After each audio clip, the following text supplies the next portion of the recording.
invitado al mes de noviembre pasado para el lanzamiento oficial del Centro de Estudios Latinoamericanos y del Caribe, y que ahora la coyuntura y con el apoyo de CODES y de Teresa Muñoz logramos por fin hacerle una salta, una vez que nos trajimos para acá un par de horas. A ver si nos comparte ese vasto legado que tiene en la reflexión teórica, académica, pero sobre todo, como usted mismo se dice, llamar un luchador de las clases populares y las clases sociales latinoamericanas. Me pidió que no le presentara con tantos títulos, porque ustedes ya saben la vasta obra de Atilio y saben también sobre qué temas versa sus reflexiones. Entonces, por lo tanto, no voy a hacer la presentación formal a petición del mismo, pero yo sí quería agradecerle como director del Centro de Estudios Latinoamericanos la presencia de él acá y sobre todo la importancia de que un pensador como él hoy, en este momento histórico de América Latina, nos plantee algunos puntos de debate. La charla inicialmente la tuvieron en la publicidad, la concretamos como pensamiento crítico latinoamericano, desafíos y tendencias. Este nombre lo planteamos no solamente por la producción académica de Atilio, sino por lo que viene pasando en el pensamiento crítico latinoamericano. Me refiero a ese debate de qué se entiende por pensamiento crítico, sobre qué teoría bebe el pensamiento crítico, cuál es la fuente del pensamiento crítico, y sobre todo empezar a descifrar las corrientes y tendencias que hay en el pensamiento crítico, porque podemos hablar de que hay muchas tendencias, por mencionar solamente algunas de ellas: epistemología del sur, pensamiento intercultural, pensamiento colonial, pensamiento postdependencia. Digamos, hay una cantidad de vertientes sobre el pensamiento crítico, pero una de las preguntas que incluso a ti también se ha hecho, nos hemos hecho muchos, es ¿qué se entiende por el pensamiento crítico? Si todo cabe en el pensamiento crítico, ¿qué es lo que critica el pensamiento crítico? Y si cualquier teoría de estas, que muchas veces son más postmodernas, están dentro del debate de la teoría crítica, sobre todo la teoría crítica de la escuela de Fraunhofer y la teoría crítica del pensamiento crítico más de corte social del siglo XXI. Todo este debate siento que es muy interesante porque hay que empezar a descifrar, a llenar de contenido o a develar a aquellos usurpadores de ese concepto de crítica, ¿cierto? Porque todos parecen que volvieron críticos, pero lo que muchos de esas corrientes hacen es reproducir el sistema capitalista y la dominación en América Latina. Ese es un debate, y yo le planteé también a Atilio que uniéramos este debate, las tendencias y corrientes, con lo que pasa hoy en América Latina. Me refiero a lo que pasa en Argentina, en su país de origen, lo que pasa en Venezuela, lo que pasa en Bolivia, etc. Que buenas partes de estos gobiernos alternativos cabalgan sobre el debate del socialismo siglo XXI, muchos del pensamiento crítico, y ahora hay un declive, digamos, de esas propuestas progresistas alternativas en América Latina. Es también poner en comparación ese debate teórico con la realidad de los gobiernos latinoamericanos, específicamente cómo se puede leer y qué proyectamos para descifrar esto, pero sobre todo qué se puede hacer para contener la avanzada imperialista y el pensamiento único que vuelve otra vez a imponerse fuertemente en América Latina. Así que, sin más preámbulos, le doy la palabra al invitado principal. Bienvenido, muchas gracias.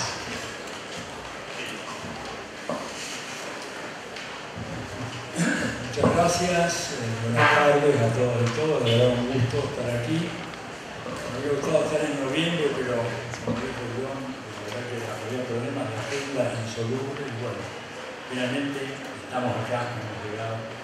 Y vamos a tratar de plantear en un plazo razonable para tener tiempo de seguramente evacuar dudas y preguntas que ustedes van a tener, alguna reflexión en torno al pensamiento crítico de América Latina en esta hora tan difícil, ¿verdad?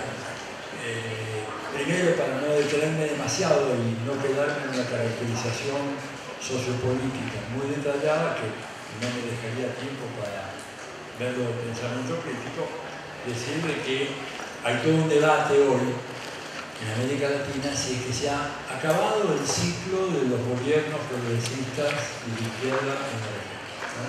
Han visto seguramente, salió un número de esta revista digital de empresa ecuatoriana, la ALAI, Agencia Latinoamericana de Información, está en la web, dedicó un dossier especial en diciembre del año pasado sobre el tema si se acabó o no este ciclo que se había iniciado en diciembre del 98 cuando Hugo Chávez triunfó en las elecciones de Venezuela.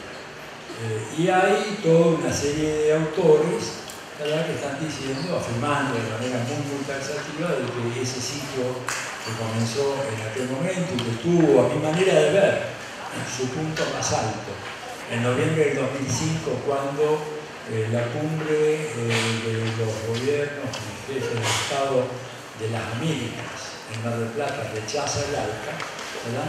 Si ese momento tan alto fue el punto que marca el inicio del declive, o si lo que tenemos ahora es un paréntesis, ¿verdad?, transitorio. En caso de que sea así, pues yo sí creo que efectivamente es un paréntesis, ¿verdad? ¿Cuáles son los componentes de ese paréntesis? Aquellos que tienen una visión más, yo diría, temeraria, ¿no es cierto?, de decir el ciclo se acabó, en general ponen un énfasis muy grande en los aspectos económicos. Y cuando uno mira los datos de la economía, es cierto que el famoso ciclo ascendente, el boom de las commodities latinoamericanas, que arrancó a finales del siglo pasado, en este momento se ha interrumpido abruptamente. El petróleo hoy vale nada. Comentaba yo con los amigos, hace poco estuve en Ecuador y tuve una entrevista con el presidente Correa y me confesaba que cada vez que le traían los datos de cuántos barriles de petróleo se habían exportado ese día se ponía a llorar. Porque perdía dinero. Ecuador perdió el año pasado 7.000 millones de dólares simplemente por concepto de exportación de petróleo. Vean lo que es la locura esa, ¿no es cierto? Petróleo que está vendiendo el Ecuador en un nivel de 21 a 22 dólares de barril y le cuesta como 24 acá. Entonces, claro, es evidente que el tema económico es muy serio. Esto ha golpeado también a una economía como la colombiana. La empresa Ecopetrol, creo que la empresa de acá también está despidiendo mucha gente, ha caído la rentabilidad, ha golpeado brutalmente a Venezuela. Pero lo que yo digo, y me parece importante, es que no hay una relación lineal mecánica entre el movimiento de la economía y el movimiento de la política. Si así fuera, bueno, sería muy fácil predecir las revoluciones, por ejemplo. El empeoramiento económico del sufrimiento de las masas llevaría inevitablemente a la inminencia del triunfo de la revolución. Si es así, si esto fuera cierto, la India, para hablar de un país que ya en 10 años más va a ser el más poblado del planeta, superando a China, tendría que haber tenido una revolución socialista hace por lo menos 500 años. Y no la tuvo, porque la relación entre economía y política está mediada por muchos factores. Factores políticos, organización política, factores culturales, ideología, creencias religiosas, actitudes, tradiciones populares. Entonces es cierto de que el boom de las commodities se agotó, que hoy en día los productos que vendemos los latinoamericanos valen poco o nada, porque no solamente el petróleo se cayó la soja, se cayó el níquel cubano, se cayó el cobre de Chile, de Perú, se cayó el oro, se cayeron todos. Ahora, a mí me parece que eso no necesariamente significa que aquellos procesos, ¿verdad?, se derrumban en línea con esta transformación económica porque subestiman, a mi manera de ver, un factor fundamental.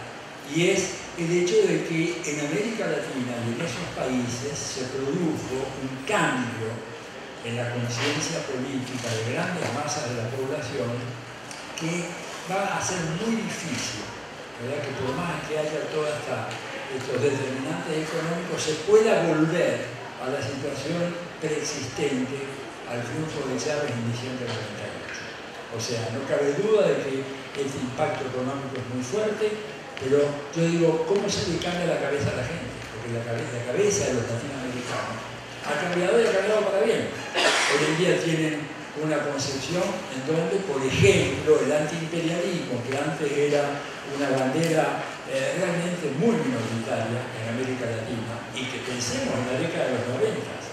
La década de los 90 tuve una experiencia que se las cuento porque es muy interesante, de una charla en la UNAM, en el Palacio de Minería de la Universidad Nacional Autónoma de México, en el centro de la Ciudad de México, y bueno, se me ocurrió hablar, decir que bueno, realmente la globalización era una nueva etapa superior del imperialismo, jugando con el título famoso del libro de Lenin.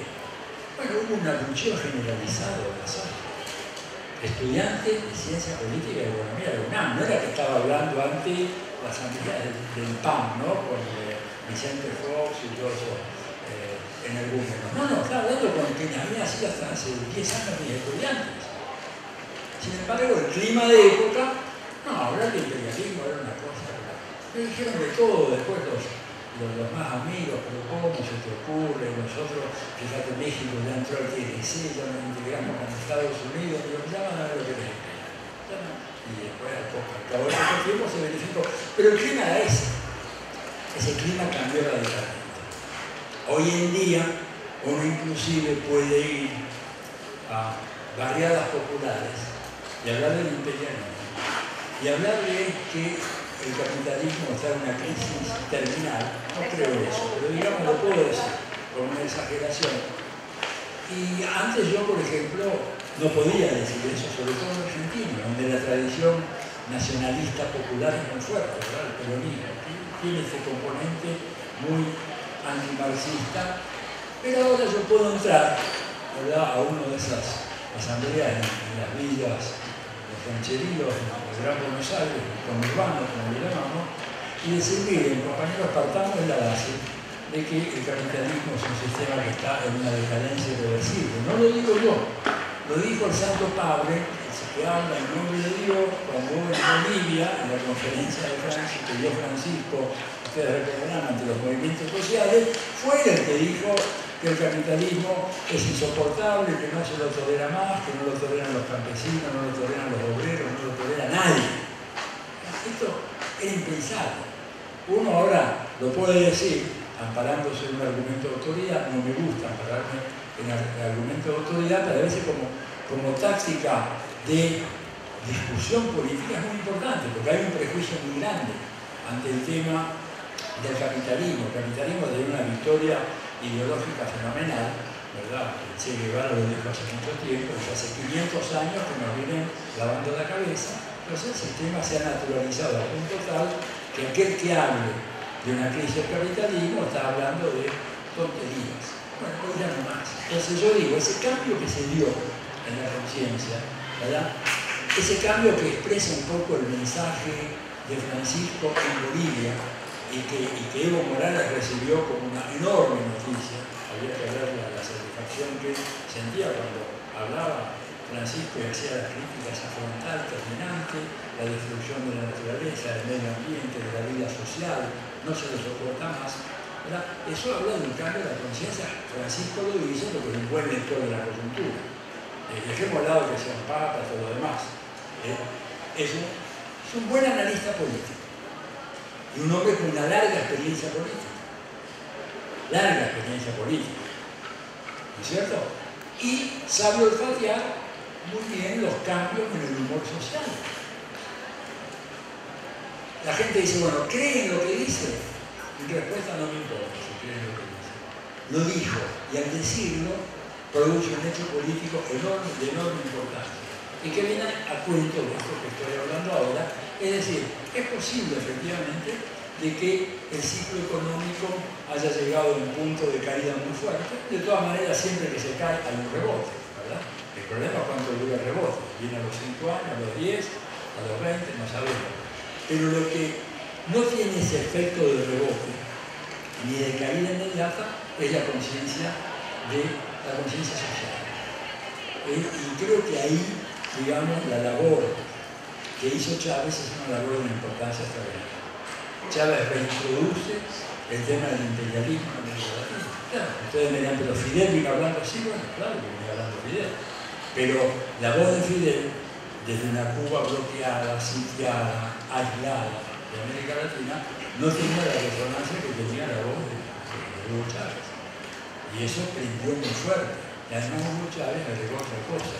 Al discurso latinoamericanista le agregó la concreción de instituciones.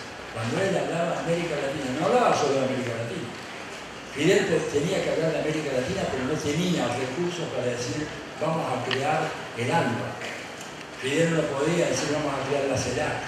Fidel no podía decir vamos a meternos y a organizar la UNASUR en Sudamérica. Fidel no tenía como decir vamos a organizar Petrocaribe, vamos a crear la Telesur. No podía. La situación económica laica siempre fue muy acotada. En cambio la de Venezuela no, en ese momento. Entonces ahí hay un sentimiento antiimperialista, una crítica al imperialismo acompañada por la creación de instancias de coordinación internacional y de creación de instituciones muy importantes. Entonces, cuando yo digo que es un paréntesis, es porque creo que, más allá de las dificultades económicas, evidentemente se abre un momento en donde de suspenso. ¿Qué quiere decir esto? Que hay en algunos casos, en algunos países, desgraciadamente la Argentina es uno de ellos, en donde se ha producido el fin, digamos, del ciclo de gobierno progresista que hubo en los años de los que. Pero este es el caso único. Después tenemos la experiencia de Venezuela, que es una experiencia muy complicada, en donde se perdió la Asamblea Nacional, en donde hay ahí algo que en el marxismo clásico se llama una dualidad de poderes y que puede dar lugar, ojo, a una guerra civil. Y si hay guerra civil en Venezuela, el rebote sobre Colombia va a ser inmediato, en menos de 24 horas. Si hay guerra, ¿y por qué? Porque si hay guerra civil en Venezuela, el coronel Kenny, ¿no? John Kerry, que el secretario de Estado, sino Kenny, no me acuerdo el nombre, el jefe del Comando Sur, ya dijo que ese Comando Sur está preparado para intervenir en Venezuela en caso de guerra civil. ¿Y desde dónde va a intervenir el Comando Sur sobre Venezuela en caso de guerra civil? Desde Colombia, obviamente, hacer su gran base de operación. Entonces, por eso digo, es una situación muy complicada y creo que la derecha venezolana sabe eso y también lo sabe el gobierno de Estados Unidos, también lo sabe Obama. Y no me parece a mí que él esté dispuesto a despedirse, él termina su mandato el 20 de enero próximo, despedirse involucrándose en una guerra civil, ¿no es cierto?, en Venezuela. Y que por lo tanto va a tratar de evitar de que eso por lo menos estalle durante su mandato. No sé qué pasará ahí. Pero evidentemente en Venezuela puede venir un retroceso como el Argentina. Aunque, supongamos, hay un referéndum revocatorio, anticipo, si hay un referéndum revocatorio, el gobierno bolivariano lo pierde, sin ninguna duda. Después, ¿ganarán los votos de la elección presidencial? Es fácil de decir, porque lo que pasó en la Asamblea, la elección de la Asamblea Nacional, fue que hubo 2,5 millones de chavistas que no fueron a votar. Y esa gente, tal vez, si se le presenta una opción de volver a elegir un gobierno chavista con otro candidato, que no podría ser Nicolás Maduro, de repente vuelven a votar chavismo porque no hay gente que esté con la derecha. Hay gente que está fastidiada porque no quiere más hacer cosas, ¿verdad? Y se pasan haciendo cosas todo el día. Había un tema real, si vamos a hablar de las cosas como son, la gestión económica del gobierno de Maduro ha sido realmente muy mal y ha afectado fundamentalmente al electorado chavista, ¿verdad? No tanto hacia la derecha, porque la derecha tiene como arreglar sus cosas. Los más ricos en Venezuela no tienen problemas. El problema lo tiene la gente de clase media para abajo. Entonces, en Venezuela, ¿verdad?, la cosa todavía está en el aire. En Bolivia, a Evo le quedan 3 años más de gobierno. En Ecuador, todas las encuestas dan ampliamente ganador a Alianza País en febrero del año próximo. De manera que hablar de fin de ciclo a mí me parece un poco prematuro. O sea, estamos haciendo los funerales de una persona que todavía no ha muerto. Y eso no es una buena práctica, ni social, ni médica, ni religiosa, ¿verdad? Creo que hay que esperar a ver cómo se desenvuelven estos acontecimientos. Ahora, todo esto a propósito ¿verdad?, de la idea de, bueno, cómo influye esto en el pensamiento crítico de América Latina. ¿Qué ha pasado en este cuadro sociopolítico? Bueno, creo que pasaron algunas cosas bien interesantes. Se instalaron algunos temas muy importantes. América Latina, los años 80, 90, en el apogeo de la globalización neoliberal, ¿verdad?, cuando México entra en el TLC con Estados Unidos, cuando la expansión del capital financiero por todo el mundo es incontenible, cuando los candidatos para ganar elecciones tenían que hacer una declaración de fe neoliberal, pasó con Fujimori en Perú, con Menem en Argentina, con Cardoso en Brasil, con Salinas de Gortari en México. Bueno, eso ya no ocurre más, no existe más. Estamos ante una situación muy diferente. Y en aquel contexto, en aquellos años, evidentemente, cuando para ser presidente tenías que declarar tu creencia firme en el libre mercado, en el TLC con Estados Unidos, era obvio que el pensamiento crítico en América Latina no tenía ningún espacio, no tenía ningún espacio social ni político. Por lo tanto, hubo un reflujo muy fuerte. El reflujo no empezó en los 90. Recordemos que hubo feroces dictaduras militares en América Latina a partir de los años 60-70. Colombia es una de las excepciones. Yo diría excepción más por la forma que por el fondo, que esto es una afirmación un poco temeraria. Yo diría que no hizo falta tener una dictadura militar en Colombia, ¿verdad?, como sí hizo falta en nuestros países. Pero los efectos, en términos sociales y políticos, de represión, del vuelco hacia la derecha, etc., fueron los mismos que se dieron en otras partes. De manera tal que el pensamiento crítico ahí estaba aplastado. Lo único que parecía como pensamiento crítico, que era una versión muy descafeinada del pensamiento crítico, era lo de la CEPAL, ¿verdad? La CEPAL, que en realidad era una especie de, ni siquiera sería neodesarrollismo, visto desde la perspectiva. Bueno, como les decía, eso cambió muy fuertemente a la vuelta del siglo. Y se instalan, digamos, nuevos temas, o viejos temas que vuelven a hacerse carne en los actores políticos, el tema del imperialismo, el tema de la necesidad histórica del socialismo, ¿verdad?, que era muy importante plantear, la necesidad de la lucha antiimperialista, la recuperación de la creatividad de los movimientos populares, y la recuperación de los saberes populares. Fue una nueva concepción no academicista, en donde el saber y el planteamiento ideológico, doctrinario, no pasaba necesariamente por la academia o por el mundo intelectual, sino que se nutría de otras fuentes. Hay una recuperación de las tradiciones populares muy fuerte en América Latina, y eso evidentemente tuvo un impacto enorme, digamos, en la vida política. Cambió el mapa político de América Latina.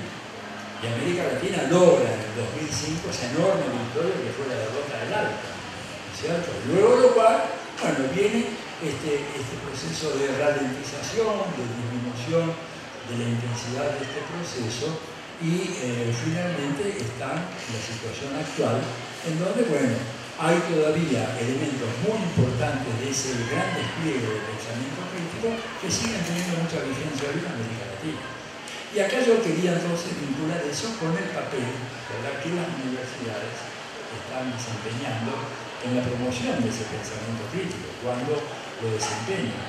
Y sobre todo plantear por qué la necesidad del pensamiento crítico en América Latina. Digamos, para hacerlo muy sencillo, el hecho de que América Latina es la región del mundo más injusta del planeta.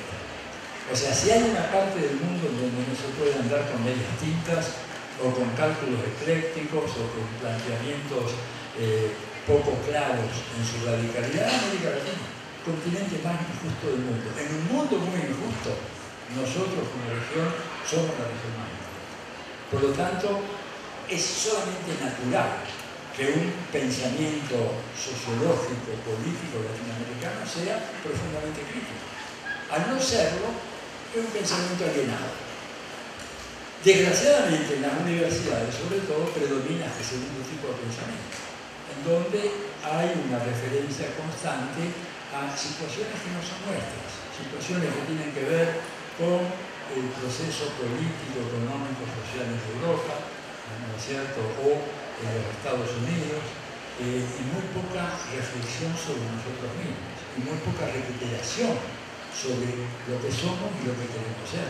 Lo que podemos ser además como una nación que fue fragmentada como producto de las luchas intestinas del comienzo del siglo XIX y también como producto de una política muy astuta de Estados Unidos que ya desde el principio de su vida independiente, como República Norteamericana, ¿verdad?, tuvieron muy claro de que a todo este gran conjunto de pueblos que estaban al sur del río Bravo había que hacer lo imposible para que no lograran constituirse como una sola gran nación, que era lo que planteaba Simón Bolívar en su Carta de Jamaica, del cual se cumplieron 2 siglos justamente el año pasado.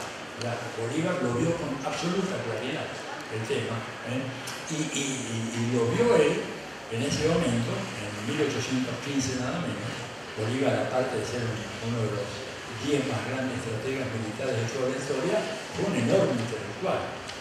Ahora, fíjense, la alienación nuestra, cuando digo nuestra de todos los universitarios aquí en Argentina, en México, yo enseño teoría política, ¿no es cierto? Y bueno, estos programas están siempre aprobados por los consejos departamentales, luego por la facultad, luego por el Consejo Superior de la Universidad, porque hay una especie de temor a que los profesores podamos enseñar teorías incorrectas o teorías inadecuadas.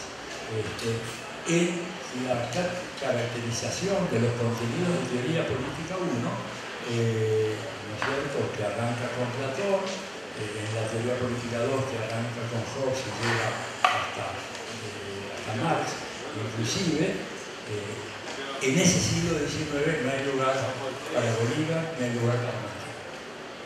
Y nuestros estudiantes en América Latina, ¿no es cierto?, no conocen el pensamiento de Bolívar. El pensamiento de Bolívar es fundamental para saber quiénes somos. Es fundamental para saber quiénes somos. Una de las grandes deudas que tenemos con Chávez es que Chávez nos, por lo menos a mí, me obligó por la elocuencia de su argumentación a ponerme a estudiar seriamente a Bolívar. Había repasado muy poco, no me hizo falta. Saqué una licenciatura, una maestría, un doctorado en ciencia política sin haber leído una página de Bolívar.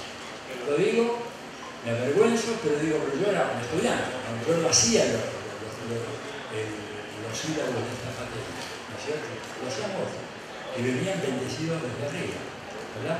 Bueno, a mí me parece que Bolívar intuyó eso, que la República Norteamericana tenía como objetivo impedir la formación de una sola gran nación. Bolívar decía en esa carta de Jamaica, que les recomiendo por favor leanla porque les va a hacer una utilidad enorme. Somos un pequeño género humano. Y decía, no somos ni africanos, ni europeos, ni esto ni lo otro, somos algo único, diferente. Y tenía por gran razón. Pero a partir de ese diagnóstico de Bolívar, y cuando uno analiza la política de Estados Unidos hacia América Latina, comprueba que una de las dos constantes en materia de política exterior de los Estados Unidos fue impedir permanentemente procesos de integración de los países al sur de Europa. Tan claro lo tenían que cuando Bolívar, volvemos a él, en 1826 convoca el Congreso Anfitriónico en Panamá, ¿no es cierto?, Estados Unidos se encargó de mandar misiones a todos los países, al Chile, a Perú, a las provincias unidas del Río de la Plata, etc., desalentando la participación en el Congreso Anfitriónico. Hoy en día los Estados Unidos, 2 siglos después, hacen exactamente lo mismo. Estados Unidos habla con los presidentes de América Latina, les dice, bueno, no se metan con la UNASUR, vayan a la Alianza del Pacífico. La UNASUR es una alianza ofensiva para los Estados Unidos, lo hizo Reagan en los años 80, cuando todos nuestros países quedaron hundidos por la crisis de la deuda.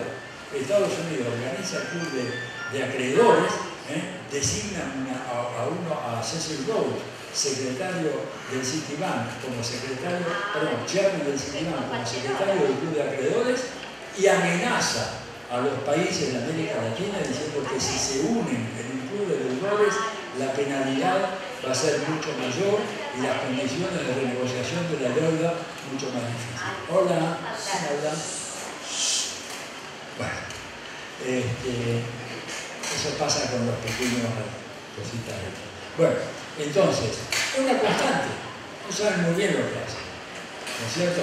Y ahí, digamos, este pensamiento crítico, entonces, sin Bolívar, sin Martí, que tampoco se estudió, sin Mariátegui, ¿verdad?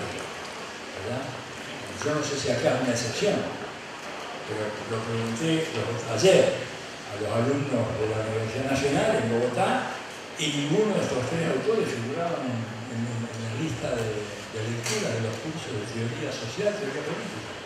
Ni Martí, ni Bolívar, ni Mariátegui. Entonces, claro, sin eso, ¿cómo se hace un pensamiento crítico? Bueno, primera cuestión.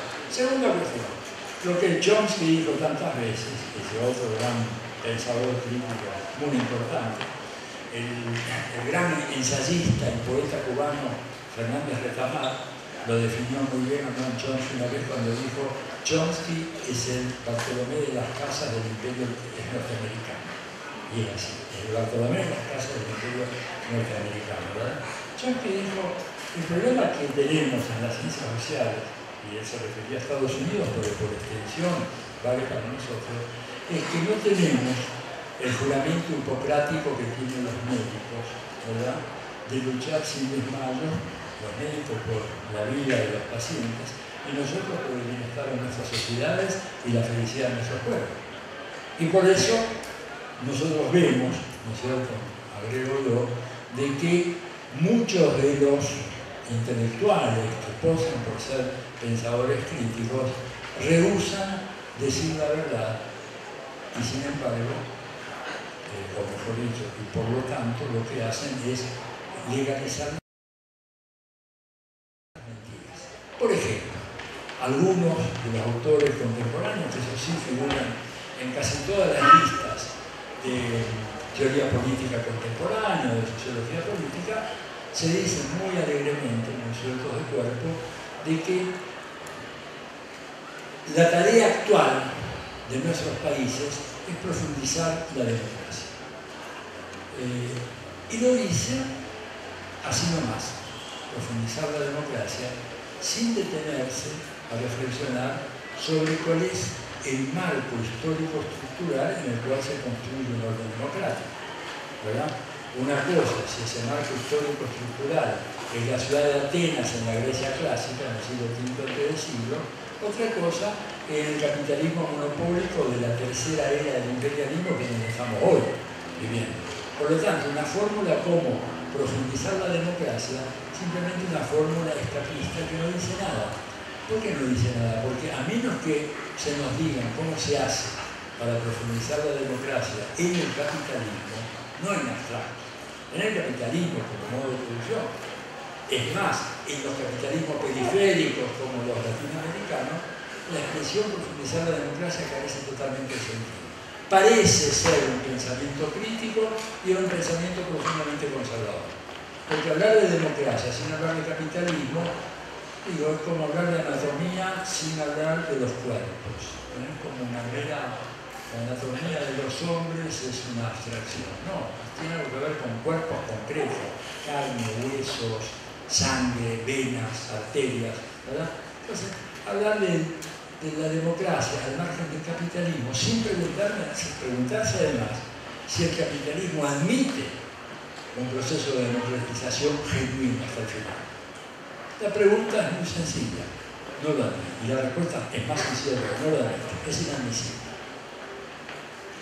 Ustedes dirán, pero entonces no hay democracia posible dentro del capitalismo. No, lo que hay es lo que tenemos ahora. Por ejemplo, en Colombia, o en México, o en Brasil, o en Argentina, ahora. Es eso. Ahora, si ustedes quieren llamar democracia a eso, otro problema. La democracia tiene un significado muy profundo, que es gobierno del pueblo, por el pueblo y para el pueblo. Punto. Esto no lo dijo un ultraizquierdista de alguna universidad pública latinoamericana, lo dijo Abraham Lincoln, presidente de Estados Unidos. Tal vez por eso lo asesinaron. ¿Qué dijo eso?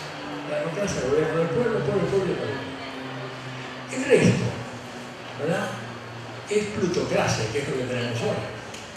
Porque hoy lo que se llama hoy democracias, a ver, en Europa, vamos a poner el ejemplo, hablé de la Grecia clásica.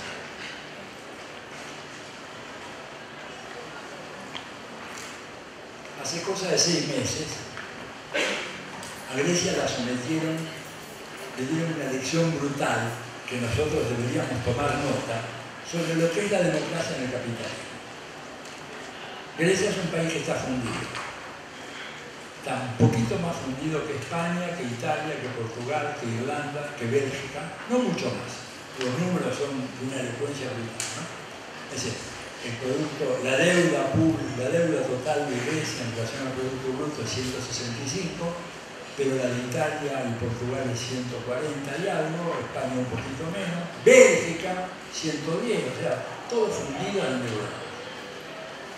El primer ministro de una coalición radical de izquierda de Grecia, ante esta imposición que le hace la Troika, el Banco Central Europeo, el Fondo Monetario Internacional y la Comisión Europea hacia Bruselas, tiene la mala idea, entre comillas mala, de decir, esto es inaceptable para nuestro pueblo, voy a hacer una consulta. Hace la consulta, hace un referéndum, donde le pregunta a la población, ¿está de acuerdo con aceptar los términos del rescate dictados por la Troika, formada por estos 3 que dije recién, o no? Ganó el no por 62% de los votos. El hombre ingenuamente vuelve a Bruselas, ¿no es cierto? Dice, bueno, el pueblo ha decidido que este ajuste es inaceptable. Le dieron un par de cachetazos, un par de bofetadas, le dijeron, váyanse a la cucha, ¿no es cierto? Lo trataron como un perro, y lo obligaron a imponer un programa brutal de ajuste, contrariando la decisión popular. Bueno, eso es el capitalismo democrático. Una lección muy clara. ¿Quién gobierna? El dinero, el capital, ¿verdad? ¿Qué intereses se respetan? ¿Cuáles son los que se priorizan? Los intereses del capital. ¿Cuánto vale el voto del capital? Millones de veces más que el voto de cada uno de nosotros. Entonces, bueno, eso no es democracia. El nombre técnico es una plutocracia. Gobierno del dinero, por el dinero, para el dinero. Y es lo que estamos teniendo en la gran mayoría de los países. Vean, caso por caso, cuál es la situación de los ajustes que se están produciendo en los países europeos, lo que está pasando ahora en Argentina, lo que está pasando en Brasil, ¿verdad? Entonces es evidente que la fórmula que parece ser una fórmula crítica, es decir, vamos a profundizar la democracia, en realidad es profundamente conservadora, porque no pone en cuestión el tema fundamental que es la relación de la democracia con el capitalismo. ¿Y por qué es incompatible el capitalismo con la democracia? Bueno, porque las democracias se asientan sobre una estructura social. No existen en el aire como meras fórmulas políticas, tienen que ver con relaciones de fuerza, relaciones entre clases, grupos, sectores sociales. ¿Qué es lo que caracteriza el capitalismo como formación social? Lo caracteriza el hecho de que es la primera vez en la historia de la humanidad en donde hay una división estructural insalvable entre un sector minoritario que posee los medios de producción y un sector mayoritario, muy mayoritario, que para sobrevivir tiene que vender la única mercancía de que dispone, que es la fuerza de trabajo. Tiene que conseguir que alguien, esos sectores mayoritarios, bajo las sociedades capitalistas, tienen como desafío conseguir que alguien le dé trabajo. Hay una dación de trabajo. Y la dación de trabajo depende del cálculo del que da el trabajo. Si me conviene, si me produce ganancias, si es rentable, le doy trabajo. Y el hombre o la mujer puede sobrevivir. Y si no, que se muera. Así de simple. No lo dice con esta brutalidad mía, pero obviamente que entre líneas ese es el argumento. Entonces, una sociedad de ese tipo no puede sostener un régimen democrático, porque el régimen democrático se basa, ¿no es cierto?, en eso que decía Lincoln, gobierno del pueblo, por el pueblo y para el pueblo. Es una ley histórica que los pobres han sido siempre mayorías, siempre mayorías y que por lo tanto, si los pobres actúan en función de sus intereses, esa democracia es rápidamente interrumpida. Vía golpe militar, ¿verdad? Como pasó tradicionalmente en América Latina, vía golpe blando o golpe institucional o golpe económico, como le hicieron a la Grecia de Alexis Tsipras, dirigido por la señora Angela Merkel, o por alguna otra estratagema. Pero es un tipo de sociedad, ¿verdad?, en el cual no puede funcionar un régimen como la democracia que supone la igualdad básica de toda la ciudadanía. La democracia supone que somos todos relativamente iguales, no voy a decir totalmente iguales porque eso no existe, pero el grado de desigualdad es mínimo. Pero el capitalismo se constituye sobre una desigualdad máxima estructural. Estamos los que tenemos que conseguir ya mismos de trabajo, está la minoría que tiene los medios para decir te voy a dar el trabajo. Entonces una sociedad así tiene límites la democracia.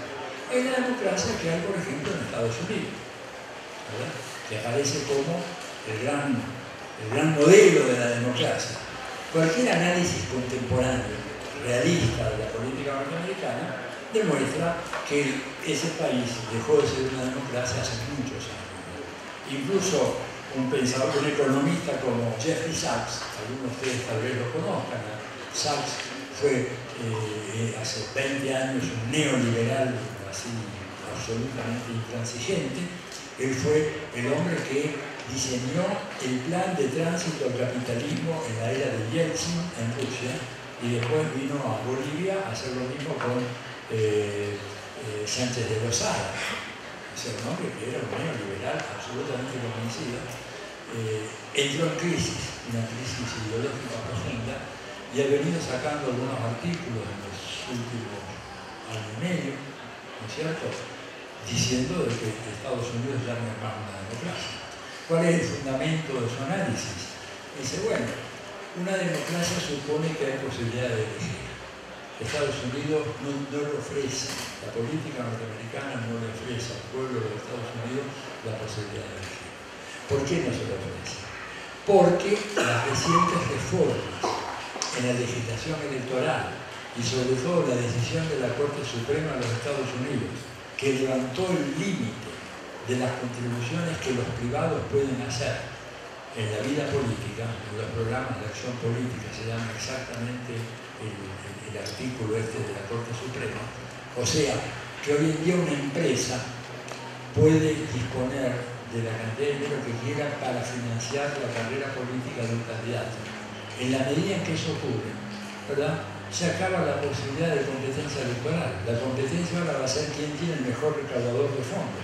El que recauda más fondos, ¿no es cierto?, gana. ¿Por qué Donald Trump está también en las encuestas? Bueno, porque es un multimillonario. Él tiene una fortuna de aproximadamente un poco más de 20.000 millones de dólares.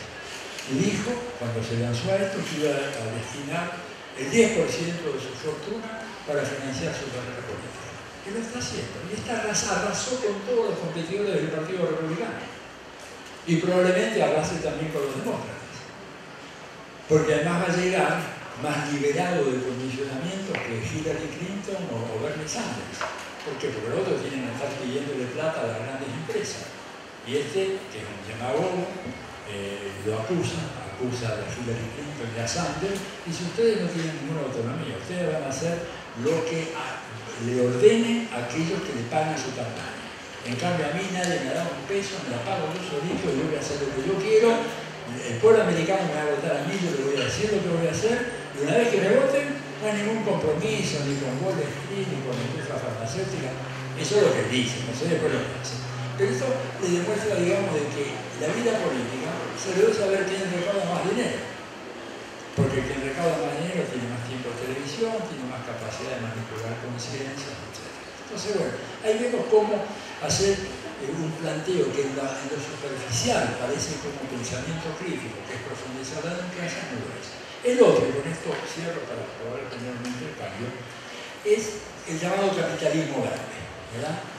Una serie de planteos que ustedes pueden ver, un gran pan muy difundido en América Latina, muy promovido por algunas ONGs, que plantean la posibilidad de que haya un capitalismo respetuoso del medio ambiente, ¿verdad? Bueno, eso no existe, no puede existir. Porque un empresario capitalista, ¿no es cierto?, funcionando en el capitalismo, no tiene más remedio que depredar el medio ambiente, porque el de al lado lo está haciendo. Si él no lo hace, queda en una situación de debilidad competitiva con el que lo hace. Pero aquel destruye y reduce sus costos, en cambio él, con las políticas de conservación, se le aumentan los costos y simplemente va a quedar marginado. Por lo tanto, la idea del capitalismo verde, realmente que parece como un pensamiento crítico, no lo es. Cualquier pensamiento que quiera ser crítico en esta sociedad, o sea, mientras estemos en el capitalismo, el pensamiento crítico tiene que ser profundamente anticapitalista. Si no es anticapitalista, no es crítico. Si estuviéramos en la Edad Media, en el mundo feudal, el pensamiento crítico tenía que ser un pensamiento crítico de la sociedad feudal. Y cuando estábamos en la antigüedad clásica griega, el pensamiento crítico tenía que ser un pensamiento necesariamente antiesclavista.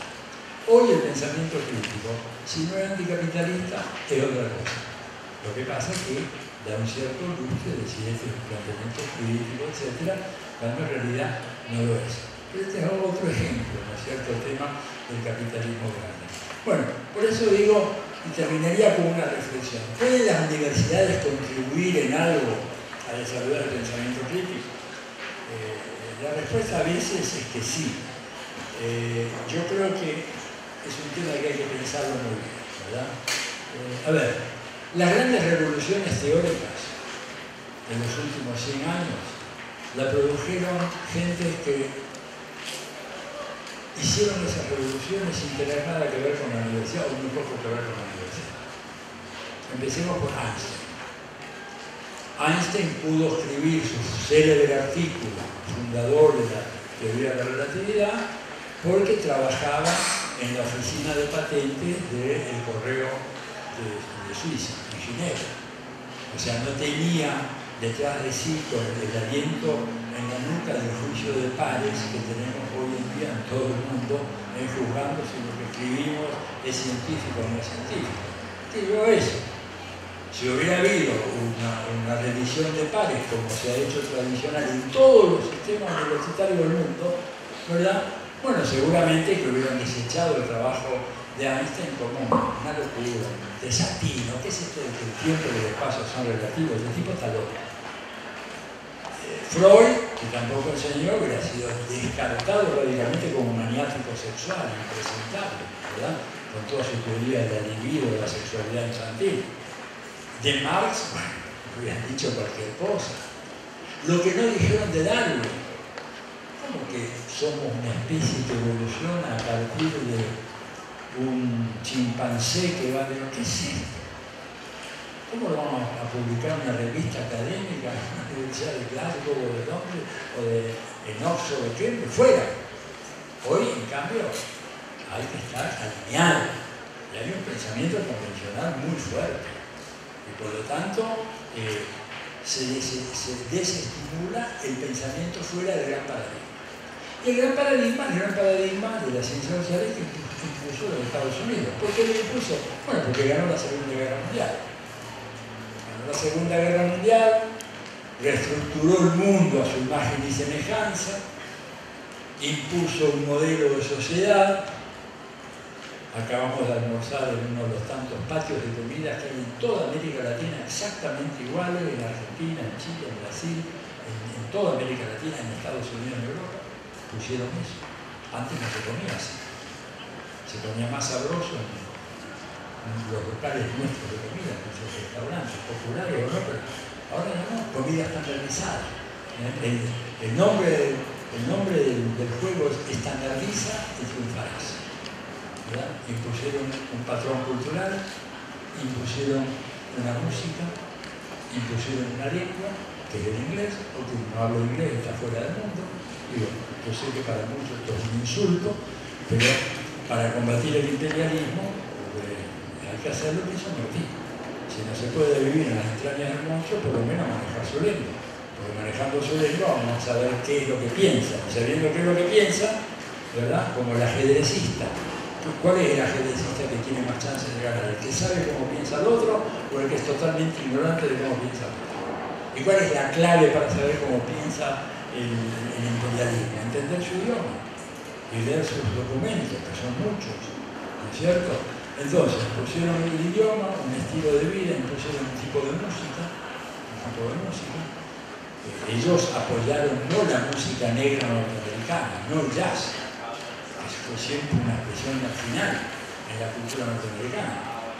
Apoyaron el pop, ¿no es cierto? Las grandes bandas, Glenn Miller, Benny Goodman, todo aquello de la época de la Segunda Guerra Mundial, no la música de los negros, no la música de los negros, pero una música muy irreverente, muy indisciplinada. Comparen ustedes que son Miles Davis tocando un tema y Glenn Miller. Bueno, Glenn Miller parece una música de canto gregoriano, todo pautado, perfecto, sincronizado, y el otro pura creación. Impusieron eso. E impusieron las ciencias sociales también, ¿no? Nos impusieron las disciplinas. A ver, sociología por acá para estudiar lo social, la economía por acá para estudiar lo económico, la antropología por acá para estudiar el pasado, la historia, las sociedades primitivas, ¿no es cierto? La política, ciencia política para estudiar los procesos políticos, cada cual en su separación. Como si el mundo fuera así. ¿A dónde está la economía al margen de la cultura? ¿O al margen de la política? ¿Cuál es la más política de todas las ciencias sociales? La economía, de lejos.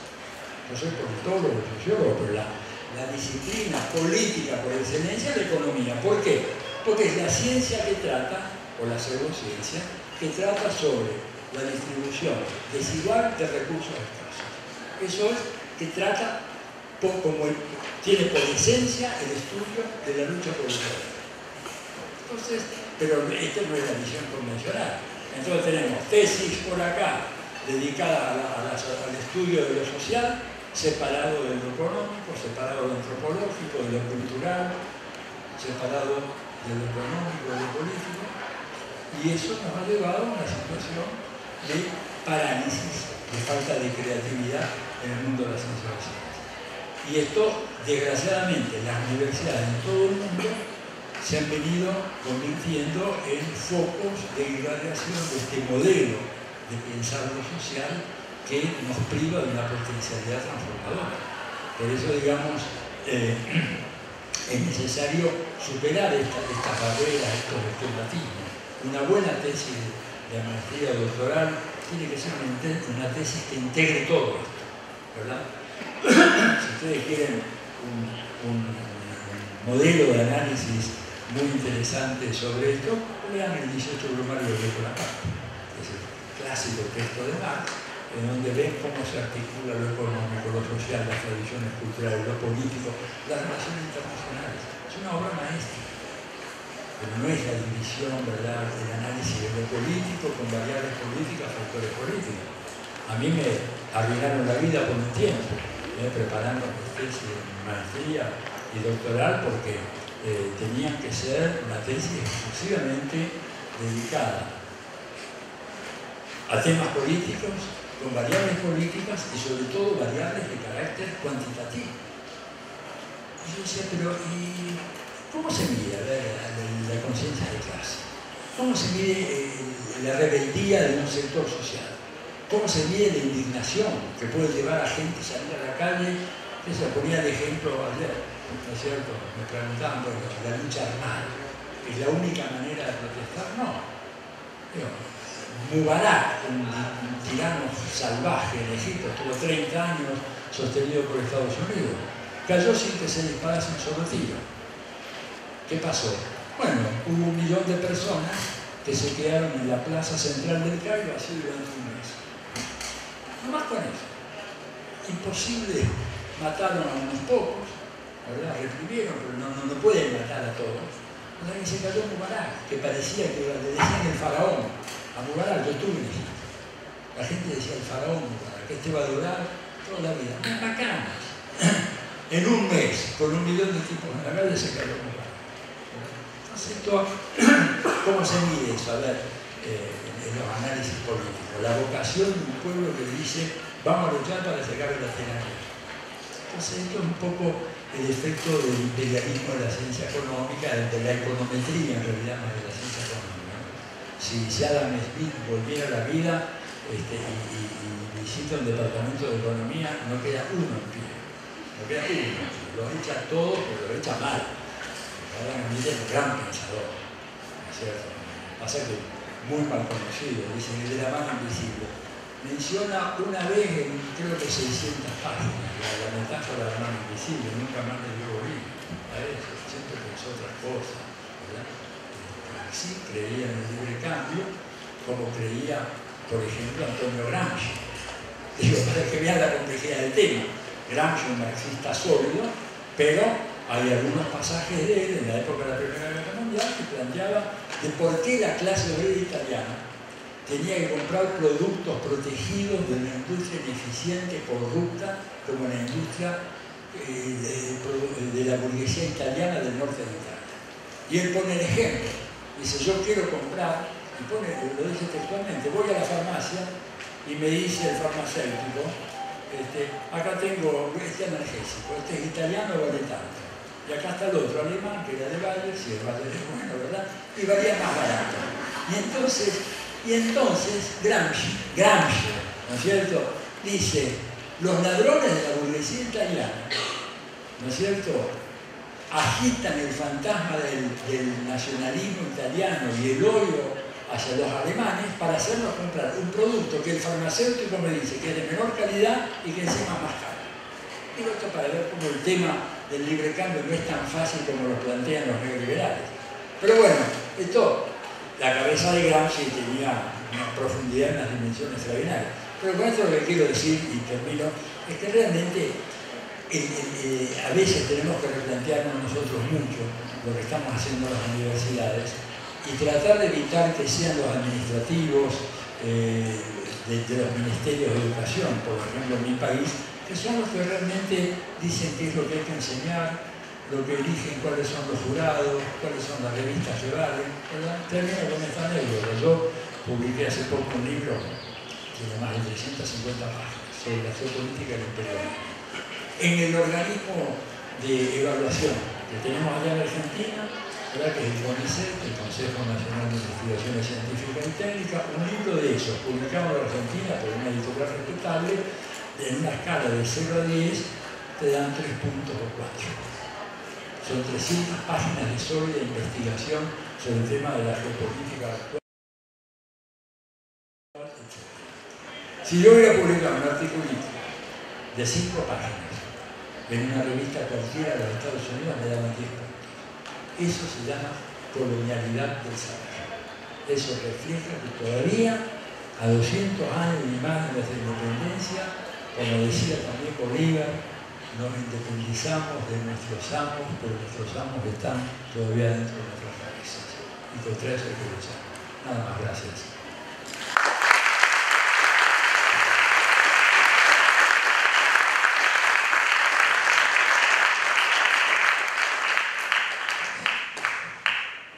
Muchas gracias a Tilio por tan provocadoras reflexiones, porque son muchas al mismo tiempo. Voy a recoger muchas unas 3 o 4 para que hagamos el debate, las preguntas, las intervenciones. Y él plantea en primera instancia un cambio de ciclo que no significa de entrada un cierre de ciclo de los gobiernos progresistas o alternativos en América Latina. Igualmente plantea que frente a ese cambio de ciclo o que ha dejado esos gobiernos progresistas, y plantea que ha dejado una mentalidad anticapitalista, ha fortalecido los movimientos sociales, las organizaciones y los movimientos de base. También nos invita a leer algo que nosotros hemos tratado de promover mucho, profesor, del Centro de Estudios, y que el material está ahí siempre, los pensadores latinoamericanos, Bolívar, Maletelli, Martí, pero también otros de nuestro lado, más contemporáneo, Faborda, el mismo Camilo Torres, etc. Es escarbar un poco también el pensamiento nuestro, que allí lo tenemos para explotarlo. Otro punto que plantea el profesor es que no puede haber democracia en un sistema capitalista. Es casi que la antítesis, a lo menos como se concibe la democracia en el mundo liberal. Y otros debates que nos plantea las modas que hay en ese pensamiento crítico latinoamericano, como el pensamiento verde. Yo me atrevo a decir como otros críticos al pensamiento como de colonial intercultural, no sé, no lo conozco, pero me imagino que también tendrá algo que ver con eso. Y lo último plantea lo que pasa con la colonialidad del saber, como el saber en cierta medida desde el pensamiento único también nos ha puesto en una escena muy compleja, muy difusa y que no va en tono con las realidades latinoamericanas. Bueno, abramos un debate, unas preguntas, pienso que serían 3 minutos y mucho, para que no suenen intervenciones más allá, o preguntas concretas, y recogemos 3, y vemos otras 3. Listo, ¿quién quiere preguntar? Profesor Jorge.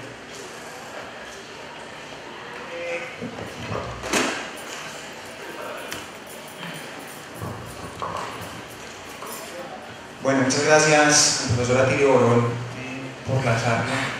Valió la pena la espera. Profesor, muy interesante su exposición. Yo quisiera preguntarle por un acento que creo que es muy actual en nuestro país, y es que nosotros en Colombia acabamos de celebrar, o bueno, nuestro gobierno acaba de celebrar los 15 años del Plan Colombia. Nosotros, digamos que los 15 años del Plan Colombia. Y nosotros en nuestro país conocemos, digamos, de sobra como esa estrategia de sujeción al imperio, que es, digamos, el garrote, ¿cierto? Es claramente conocida.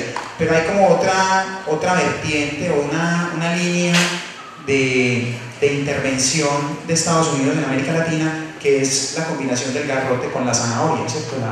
La línea suave.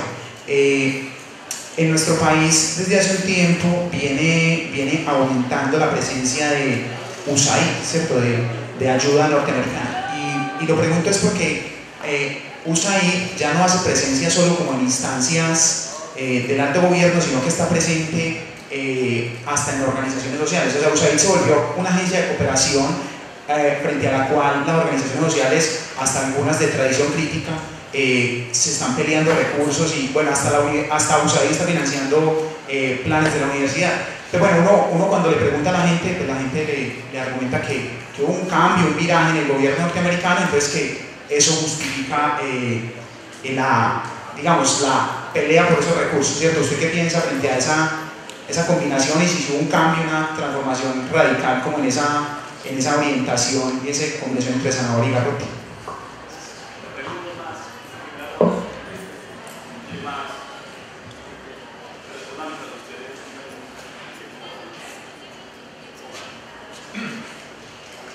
Bueno, le preguntaré un poco a Tirio en esta dirección. Es que a veces el pensamiento crítico latinoamericano muy a veces diferencia a los planteamientos de Bolívar. Incluso hay un ensimismamiento en Latinoamérica, y tenemos una poca capacidad también de lectura, que en primer lugar lo que llamaríamos el sur, África, Asia, etc.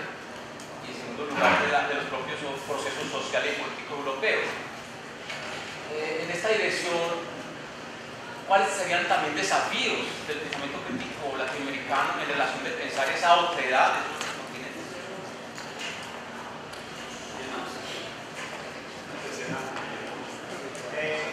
Es que aquí ahorita una expresión me llamó mucho la atención, y era de que un pensamiento efectivamente crítico es anticapitalista. Me gustaría que pudieras expandirlo, porque no sé, pensaba si el ejercicio de la crítica por principio está al lado de principios éticos, digámoslo, de inevitablemente o inexorablemente un ejercicio de transformación. Si por ejemplo no puede darse ejercicios de crítica para defender un orden establecido, para defender el statu quo. Entonces, como que sería interesante ver cómo aquí hay otros elementos para reforzar, para fundamentar el lado de una crítica hacia la transformación.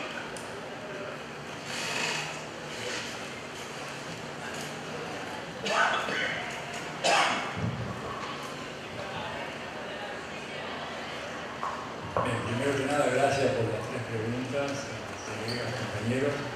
A ver, la primera sobre los golpes blandos y eso. Evidentemente, el imperio tiene una capacidad permanente de renovación. El imperialismo A ver, el capitalismo como sistema es un sistema que está en permanente cambio y mutación. Es cualquier cosa menos un sistema estable. Un sistema que está permanentemente repensándose, desarrollando nuevas estrategias. Y por supuesto para Estados Unidos, hoy para intervenir en América Latina, el expediente de los años 60 y 70, que era el golpe militar, ya ha sido abandonado. ¿Por qué? Porque ha generado muchos problemas, mucho desprestigio a nivel internacional. Se armó el rollo allá con la guerra de las Malvinas, con nuestros militares que eran totalmente proamericanos, pero que después de que se metieron en las islas, vino Gran Bretaña, Estados Unidos tuvo que mediar en el conflicto, y cuando no hubo solución se jugó por el lado de Gran Bretaña, como era obvio que lo iban a hacer, y se produjo la debacle aquella. Pinochet, ¿no es cierto?, que después resultó ser un ladrón de cienazuelas, no solamente un dictador sanguinario, sino un ladrón. Ladrón así, pero sin ninguna clase de escrúpulo, con varias cuentas numeradas en Washington, en Suiza, etc. Entonces ellos prefieren ahora golpes que se llaman blandos, porque son unos maestros en el arte del eufemismo, de disimular, ¿no es cierto?, lo que son las cosas. Entonces dicen, bueno, lo que hay que hacer es aplicar el poder suave, el poder blando, el soft power, y esto es cualquier cosa menos algo no violento. Si ustedes quieren saber cuál es el país más violento de América Latina hoy, es el país sobre el cual Estados Unidos descargó un golpe blando en el 2009 que se llama Honduras. Berta Cáceres, la dirigente indígena campesina que mataron hace pocos días, un sicario, han venido matando periodistas a una tasa pero formidable, ¿verdad?, dirigentes sindicales, etc. Y lo mismo en el otro país donde hubo un golpe blando, que fue Paraguay. Paraguay también en el 2012 hace un golpe blando en contra de Lugo, Fernando Lugo, y Paraguay hoy es un país que realmente está con unos problemas de represión a los dirigentes de los movimientos sociales que es brutal. Basta mirar las páginas de la internet, ¿no es cierto?, para ver eso. Entonces, ellos han cambiado la forma, pero en el fondo el objetivo es el mismo. Obama le dice muy claramente cuando habla de Cuba, es decir, lo que estamos cambiando nosotros son las tácticas, el objetivo sigue siendo el cambio del régimen cubano, que haya una democracia en Cuba. Lo que queremos es hacer una política diferente, porque la política de 55 años de bloqueo no funcionó, pero no renunciamos a nuestros objetivos. Entonces, para eso apelan al papel de la USAID, del Fondo Nacional de la Democracia, que opera en toda América Latina, pero no opera directamente de Washington. Por ejemplo, va primero a Madrid, a la FAES, a la Fundación de Altos Estudios Sociales de José María Aznar, y de ahí viene para Colombia, y viene precisamente a esta ciudad, es uno de los focos de irradiación y de redistribución de los fondos de la FAES, no solamente en Colombia, sino en toda América Latina, para financiar la formación de políticos, una nueva generación de dirigentes políticos, dar una formación ideológica, cursos de diverso tipo, etc. Entonces, ellos esperan de esta manera no tener que depender de las Fuerzas Armadas. Ahora, llegado el momento en que todo esto fracase, no les quepa la menor duda de que van a utilizar las Fuerzas Armadas. Por eso Comando Sur advirtió de que si en Venezuela llegara a producirse una situación que escapa de control y que provoca enormes sufrimientos a la población, lo dijo el coronel Kelly, estamos preparados y vamos a intervenir. Entonces, hoy juegan la carta de la ONG, la carta de la USAID, del Fondo Nacional de la Democracia, pero no de ninguna manera abandonan el proyecto de carácter militar. Y por algo ellos han estado entrenando militares en América Latina desde hace 70 años, no es casual. Estados Unidos tiene una política a largo plazo en este tiempo, ¿verdad? Lo que hicieron con Colombia, ¿no es cierto?, el Plan Colombia, pero se ha reproducido no de igual magnitud, es un caso único, el caso colombiano, pero programas de cooperación con las Fuerzas Armadas de todos los países de América Latina ha sido la norma, solo con el auge del chavismo, ya en Venezuela no, por supuesto en Cuba no, pero aún en países como Ecuador, una parte de esos programas de control militar de los Estados Unidos siguen operando. porque la Fuerza Armada Ecuatoriana no está muy convencida de las bondades del gobierno de Correa, ¿no es cierto? Y en Bolivia pasa mucho lo mismo. Entonces, ellos juegan todas las cartas y cuando llegue el momento, si hace falta la carta militar, la van a jugar. Sobre los desafíos del pensamiento crítico que hablaba por allá, yo creo que diría que el primer desafío es tratar de recuperar nuestra tradición de pensamiento emancipatorio que arranca seguido por los primeros hilos de la independencia sudamericana y fundamentalmente con Bolivia. Pero no solo Bolivia, ¿verdad? José Gervasio de Artigas, gran patriota rioplatense, es otro ejemplo de un pensamiento absolutamente original y radical, ¿no es cierto? Sobre todo en su perspectiva sobre los pueblos originarios. Y por supuesto siguiendo por Bilbao, Francisco Bilbao, un gran pensador radical chileno, y bueno, llegando a Martí, y por supuesto recuperando lo que fue las primeras décadas del siglo XX, tratar de reintegrar a Mariátegui, por ejemplo, en los análisis que hacemos sobre la política de América Latina. Mariátegui fue un precursor extraordinario. Inclusive yo creo que hay algunos de los trabajos, de los textos políticos de Fidel y el Che que son una extraordinaria importancia. Por ejemplo, La historia me absolverá es un texto realmente de un valor sociológico y cultural, aparte de su valor político. La segunda declaración de La Habana, diversos escritos del Che sobre la situación internacional. Creo que ese es el primer gran desafío.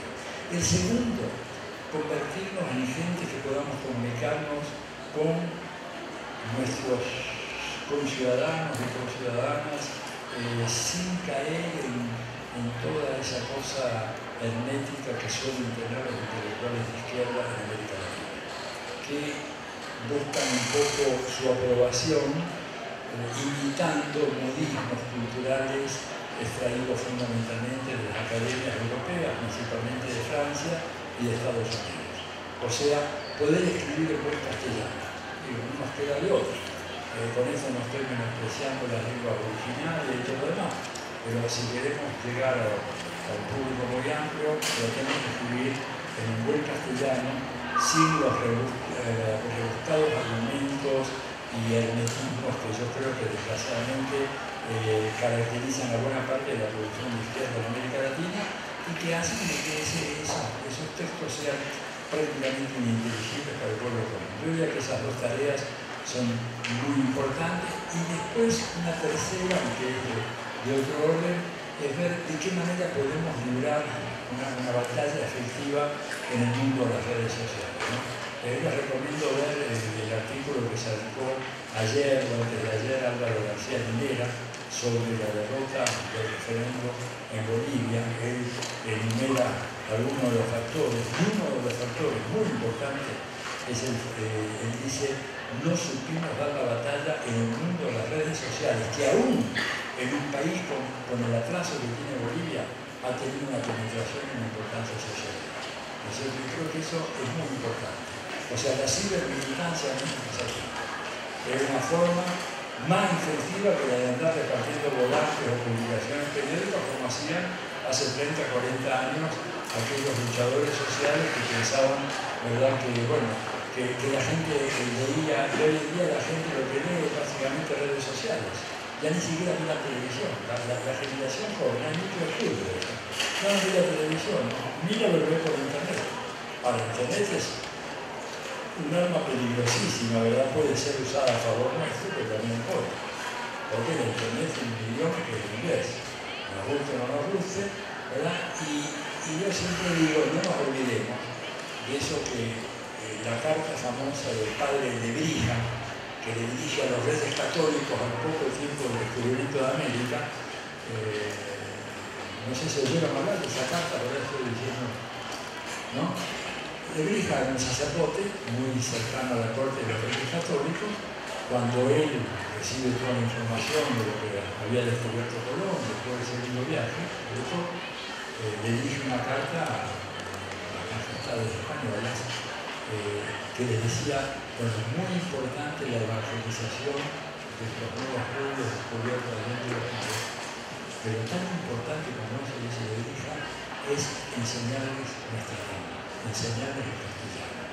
Y le dice a los reyes católicos, no se olviden sus majestades que la lengua es compañera inseparable del imperio. Una frase maravillosa, ¿verdad? Dicha por alguien hace 500 años. Hoy en día le dice cualquier abote esa frase, ¿no es cierto? Pero hace 500 años, para decir eso, y a mí me parece que es muy importante justamente si la lengua es compañera inseparable del imperio y las redes sociales se manejan con esa lengua, meternos y dar ahí fuertemente la batalla. Y lo que dice García Linera es que uno de los factores decisivos de la derrota fue la incapacidad de dar una respuesta en ese terreno. Creo que ese sería el tercer desafío. El primero, la recuperación de los clásicos. El segundo, digamos, ver la sintonía con el habla popular. Y el tercero, esta cibermilitancia en la realidad. Y después, la pregunta que me hacía ahí el joven, si por qué necesariamente anticapitalista. Porque yo digo, si es crítico de verdad, no puede conformarse simplemente con decir, bueno, vamos a mejorar un sistema que sabemos que es esencialmente injusto. O sea, no puede haber justicia en el capitalismo. No hay justicia en el capitalismo.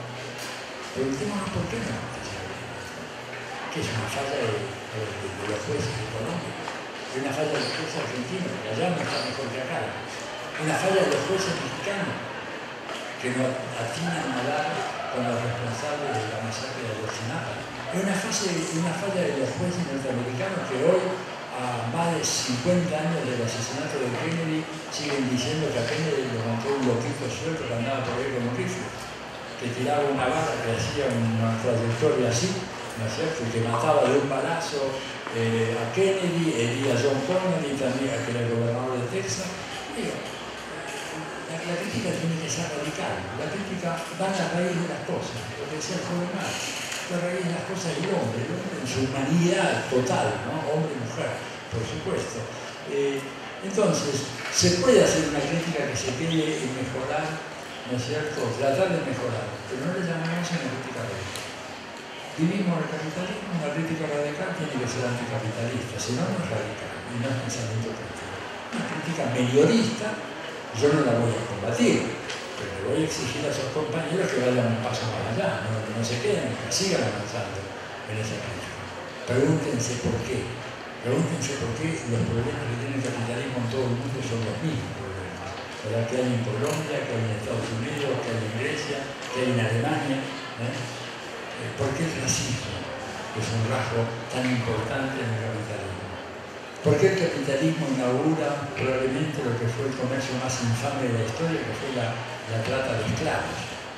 La cacería de africanos, ¿no es cierto?, para traerlos a este continente. ¿Y cómo no vamos a hacer una crítica radical? Un sistema que hace eso, para mí está irreparablemente condenado, no tiene salvación. No tiene salvación.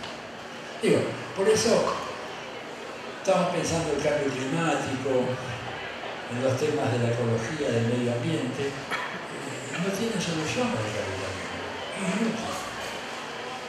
¿Por qué? Y ahora, con el petróleo barato, pero los combustibles fósiles van a echar el CO2 a la atmósfera de una manera brutal. Ahora no hay ningún estímulo para buscar fuentes energéticas alternativas, renovables, amigables con el medio ambiente. ¿Por qué? Porque lo que mueve el capitalismo, el gran motor del capitalismo, es la lógica de la ganancia. Por eso es el sistema más creativo en la historia de la humanidad, sin ninguna duda. Sin ninguna duda. Yo más quisiera tener, por ejemplo, en Cuba, la creatividad tecnológica que hay en los Estados Unidos. Pero esa creatividad tecnológica se fundamenta en las ganancias fenomenales que tienen aquellas empresas, ¿verdad?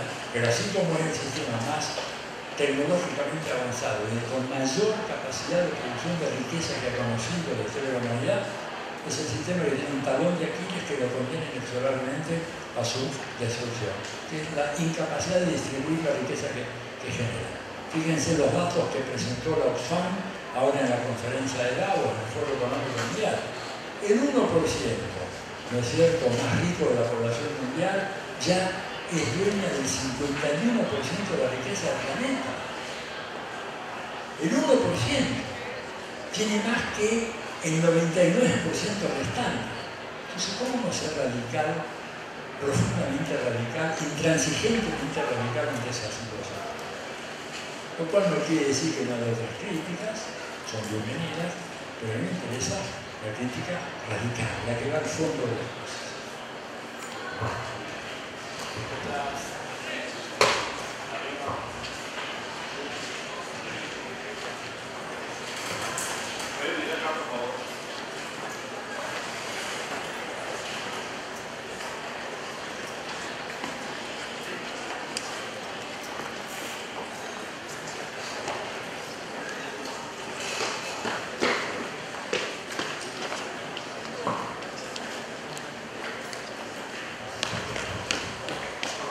Simplemente es preguntarle al profe cuáles serían como las particularidades de los desafíos del pensamiento crítico en Colombia, cuando aquí tenemos toda una tradición de exterminio físico, justamente del pensamiento crítico. Está toda la historia de la Unión Patriótica.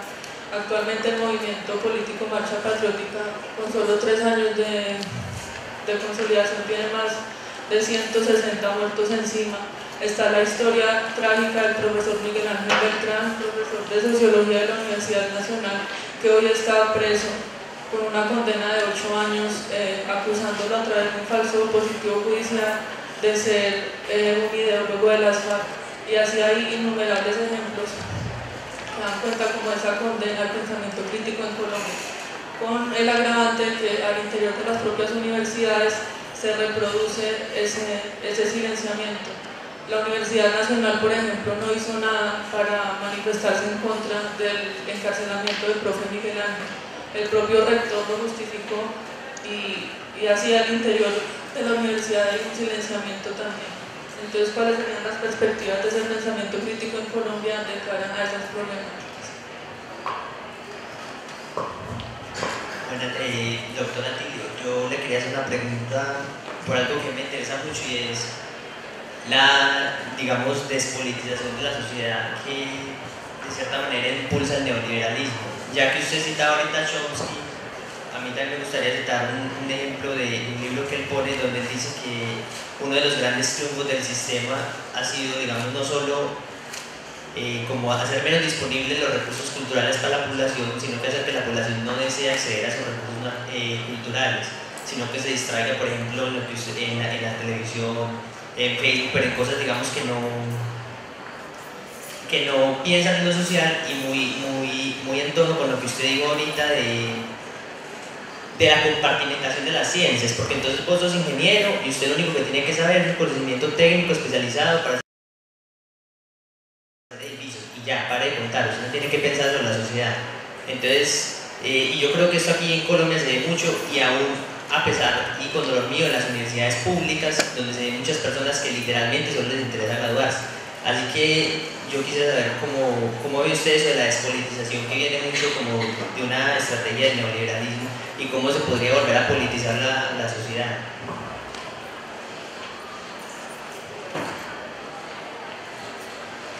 Profesor, pues con mucho respeto también y agradeciendo su presencia acá en el país.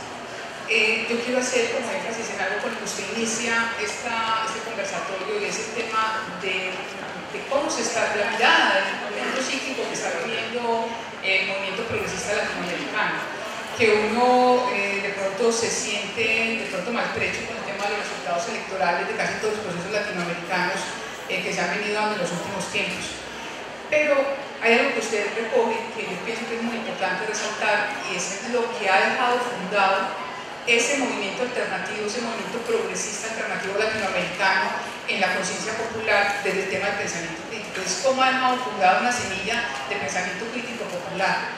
Y hay que resaltar, por ejemplo, aquí en Colombia, el ejercicio de la voluntad humana con Gustavo Petro, que es cierto, acaba de ser derrotado arrasadoramente en las elecciones pasadas. Todo el movimiento progresista fue derrotado, lo tenemos que reconocer. Pero tendremos que tener claro que de aquí en adelante el pensamiento del ciudadano como un bogotano no es el mismo.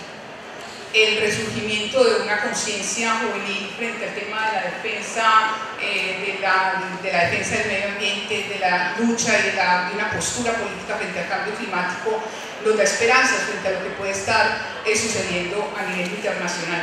Yo creo que es un asunto que hay que rescatar porque de todas maneras los medios masivos de comunicación están generando una oleada impresionante de derrotismo de lo que está pasando en América Latina.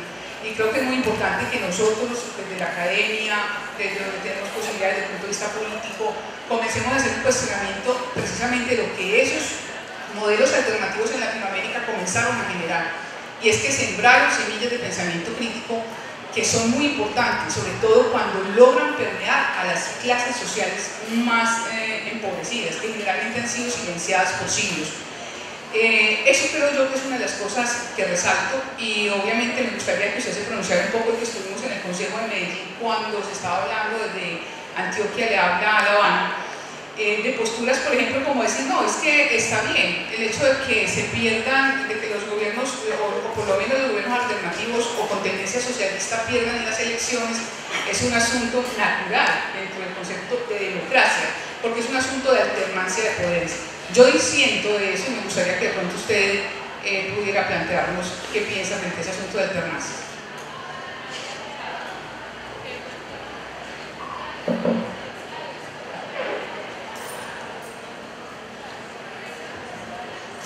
Bien, muchas gracias otra vez por las preguntas. En la primera compañera que preguntó, mencionó el caso de Miguel Ángel Beltrán, evidentemente habla de un Estado que tiene una vocación represiva muy fuerte. Yo por eso decía algo al principio, que era que ante la oleada de regímenes de dictadura militar que hubo en América Latina en los 60 y en los 70, en Colombia no hizo falta una dictadura militar. Por el régimen de la dominación oligárquica, el acuerdo bipartidario, etcétera, producía los mismos efectos, ¿no es cierto?, que estaban produciendo las dictaduras militares en nuestra América Latina. Y creo que eso sigue hasta hoy. Hay una serie de asignaturas pendientes muy fuertes todavía en la construcción de la democracia en Colombia. Y creo que se ha avanzado mucho. Creo que no es lo mismo esto que hace 10 años atrás o más. Yo creo que no hay que caer en una especie de pesimismo desesperanzado diciendo esto no tiene solución. Yo creo que la Colombia de hoy ha cambiado para bien en muchos terrenos, pero todavía quedan una serie de islotes o una serie de bolsones de intolerancia, de represión, que son francamente impresionantes, ¿no es cierto? Un grado de concentración del poder mediático que es inclusive superior al que tenemos en Argentina, que es muy elevado, pero acá es mucho más. Lo único que se me ocurre parecido al caso colombiano es el caso de Chile, donde prácticamente hay una sola voz que se expresa a través de 2 o 3 diferentes medios que dicen todo lo mismo, ¿no es cierto? Entonces creo que hay perspectivas de pensamiento crítico en Colombia. Ustedes tuvieron pensadores críticos muy importantes, empezando por Orlando Falcón, siguiendo por Camilo Torres, que es una figura que hay que valorar no solo por su militancia revolucionaria, su fugarse la vida por su creencia, sino también porque fue un sociólogo muy creativo, de los más importantes que hubo en América Latina. Y hay otros autores, Antonio García, ¿verdad? Un hombre que yo recuerdo, me impactó mucho un libro que él escribió hace muchos años, estoy hablando ya prácticamente de los años finales de los 60, un librito todavía de tapas azules, se llamaba Las reformas agrarias en América Latina, un estudio realmente extraordinario, en profundidad, o sea que hay material acá, hay mucho material. Y además hay otra cosa muy importante, esta es una sociedad muy vibrante. O sea, a mí lo que me ha llamado, me fascina de la experiencia colombiana, es que la combinación que hay entre un sistema político absolutamente anacrónico propio del siglo XIX, ¿verdad?, que tiene algunas fisuras ahora, y una sociedad con un grado de dinamismo y de movilización y de creatividad que es impresionante. Uno compara a otros países en América Latina ¿verdad? Y se encuentra con situaciones donde también hay sistemas políticos aparentemente más dinámicos que en el caso de Colombia, pero que reposan sobre sociedades completamente desmovilizadas, seducidas por la hipnosis del consumismo. En el caso más extremo, el caso de Chile, según un distinguido sociólogo chileno, que creo que ha estado por acá, Juan Carlos Gómez Nelton, no sé si lo vino acá en Medellín, pero sí sé que estuvo Juan Carlos en Bogotá un par de veces, y él dice, el problema de Chile no es que hay una economía de mercado, es que en Chile se instituyó una sociedad de mercado. Colombia no es una sociedad de mercado, Colombia es otra cosa, digamos, tiene un dinamismo que es realmente impresionante. Y la combinación con un sistema político que, salvo algunas fisuras, sobre todo en Bogotá, es un sistema completamente anacrónico. Entonces esto quiere decir que hay mucho material para pensar, repensar críticamente Colombia. Una sociedad muy estimulante para reflexionar, para pensar y para proponer cambios. Sobre la despolitización y lo de Chomsky, bueno, Chomsky le llama a los medios de comunicación de masa, le llama el medio de desinformación de masas, o medio de distracción de masas. Él dice, el papel de los medios no es informar nada. ¿Quién dijo eso? El papel de los medios es mantener a la gente estupidizada totalmente, ¿no es cierto?, engañada, sometida a los influjos del mercado, a las dinámicas de las empresas que quieren vender, etc. Y evitando que piensen. Porque cuando piensan se vuelven peligrosas, ¿verdad? Entonces, yo creo que ese análisis de él te va acompañado, ¿no es cierto?, por una referencia a la crisis del pensamiento del sujeto colectivo. O sea, dice, la gran batalla que ganó en la burguesía en los Estados Unidos fue instituir un individualismo brutal, en donde todo lo que en algún momento hubo en Estados Unidos, porque Estados Unidos no fue siempre lo que es hoy, ¿verdad? No nos olvidemos que Estados Unidos en la década de los 30 tuvo un poderoso partido comunista. No nos olvidemos de que Wallace, ¿no es cierto?, no me acuerdo el nombre ahora, fue vicepresidente de los Estados Unidos, era del Partido Socialista, era marxista, prosoviético. Esto hablaba de un tipo de sociedad, un capitalismo, en donde había un desarrollo de las luchas sindicales muy fuertes en los Estados Unidos. Pero dice, todo eso lo valieron los medios. Y lo que se impuso fue el individualismo a ultranza. Entonces, este abandono de la estrategia colectiva, la idea de que la salvación es absolutamente individual, de que yo corro más rápido cuando voy solo, que no tengo por qué ir con el pelotón, que me adelanto por mi cuenta, soy mucho más audaz. Eso me parece que es el mensaje profundo que transmiten los medios. De manera tal que eso que él dijo para los Estados Unidos se aplica también muy bien para los países de América Latina. Y por último, sobre el tema de las semillas que se sembraron, yo coincido totalmente. Creo que decía recién de que Colombia ha cambiado, que no es el mismo país, que creo que Bogotá no es igual a lo que era antes, ¿verdad? Y creo que es cierto de que el derrotismo se ha instalado muy fuertemente en los medios, con la ayuda de algunos pensadores de izquierda que han caído también en el tema del derrotismo. Eso no voy a hacer nombre para no caer en cuestiones odiosas, ¿verdad? Pero a mí me preocupa mucho de unos compañeros de izquierda que ya dan por terminada la experiencia aquella que realmente no terminó todavía. Además, cuando uno dice que terminó, quiere decir que terminó la lucha de clases, que no hay más enfrentamiento, que no hay más conflicto. Pero miren lo que está pasando en Argentina. Macri no está teniendo un periodo fácil y va a tener un periodo cada vez más difícil, ¿verdad? Porque la gente no se va a quedar de brazos cruzados. Así que yo creo que efectivamente hay que combatir esa oleada de derrotismo. Y en relación a lo que dijo hoy a la mañana, que fue León Valencia, yo no estoy de acuerdo en que la alternancia es la esencia de la democracia. Digo, porque si León fuera alemán, ¿no es cierto? Entonces, ¿qué hubiera dicho de los 16 años, casi 17, que Helmut Kohl estuvo en el poder en Alemania? Hubiera dicho que Alemania era una dictadura chavista, como ¿por qué? Porque cuando tenemos gobernado Evo Morales, está 10 años en el gobierno, es un tirano, un déspota, un dictador. Felipe González está 12 años y es un modelo de democracia para todo el mundo. Lo traemos acá, lo pasamos por toda América Latina dando lecciones de democracia. Helmut Kohl, casi 17 años. Y salió no porque perdió una elección, sino porque se lo denunció por un acto flagrante de corrupción. Sin embargo, nadie dice que Alemania no era una democracia porque tenía un mismo gobernante. Margaret Thatcher estuvo también 12 años, ¿verdad? Yo creo que la esencia de la democracia no es esa. La alternancia, además, si la alternancia es producto de una norma jurídica que no tiene aval popular, digamos, es una trampa. Lo importante es un pueblo que se manifiesta y que se encuentra un líder y lo quiere apoyar y lo vuelve a apoyar, no hay por qué negarles a ese derecho.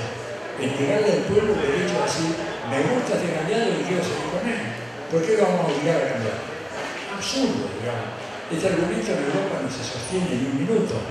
Ya sé que algunos dicen, bueno, pero es que allá hay regímenes parlamentarios y todo lo demás, pero esos son datos absolutamente marginales del argumento central. El argumento central es la continuidad en el ejercicio del poder de una persona que es concebida como un líder importante. En Europa eso es bueno, en América Latina eso es dictadura. Y por lo tanto es un argumento que hay que descartar. Creo que la esencia de la democracia, volver a lo que decía antes, gobierno del pueblo, por el pueblo, por el pueblo. Cuando vemos que las democracias en América Latina, tomemos la onda larga, del 80 a fin de siglo, 20 años, ¿verdad? ¿Qué fue lo que hicieron las democracias en América Latina en esos 20 años? Concentraron ingresos, concentraron la riqueza, aumentaron los índices de desigualdad social. Por lo tanto, hicieron todo lo contrario a lo que tiene que hacer una democracia. Por eso yo digo de que en realidad, más que hablar de democracia, en el caso de estos países de América Latina, en el periodo 80-2000, hay que hablar de oligarquías, ¿verdad? Oligarquía es el gobierno de minorías que se benefician a sí mismos. Y ya en los países más desarrollados vamos de plutocracias. Bueno, ya. La última, pero corta porque ya sigue clase.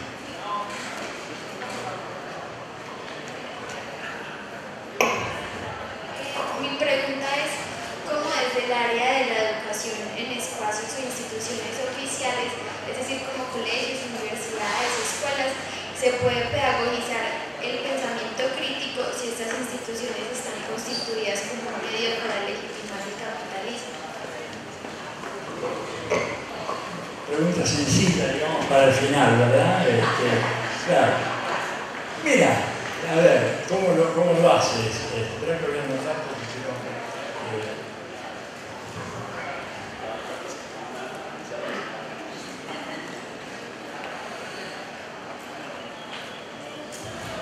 Yo creo que evidentemente que las universidades y las instituciones educativas tienen como función esencial la reproducción del sistema. Eso es un descubrimiento, se sabe, ¿verdad? Desde siempre.